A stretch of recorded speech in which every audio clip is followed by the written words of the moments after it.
We have next example. To solve this, we have to find all possible values of r for which this inequality is true. So let me copy this example first.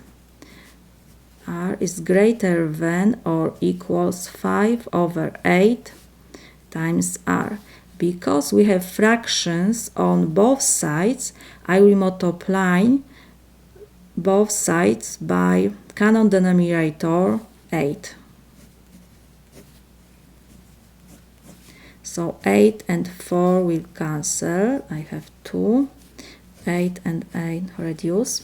So I have 2 times 3 will be 6. R is greater than or equals 5r.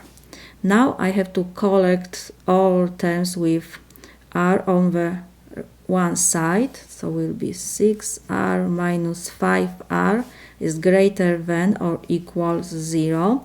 6r minus 5r is 1r. So I have r is greater than or equals 0. We have number line r 0 because we have sign greater than or equals.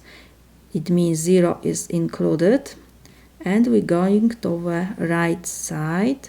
It means to positive infinity. We have interval on the left side closed from 0 to positive infinity.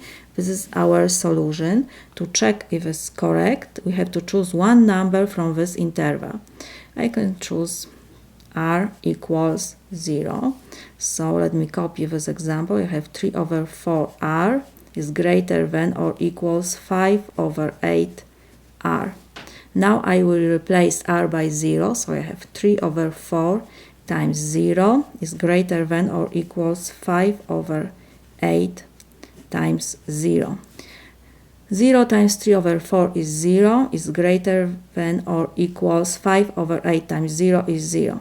So left side equals right side, so it means this inequality is true, so our solution is correct.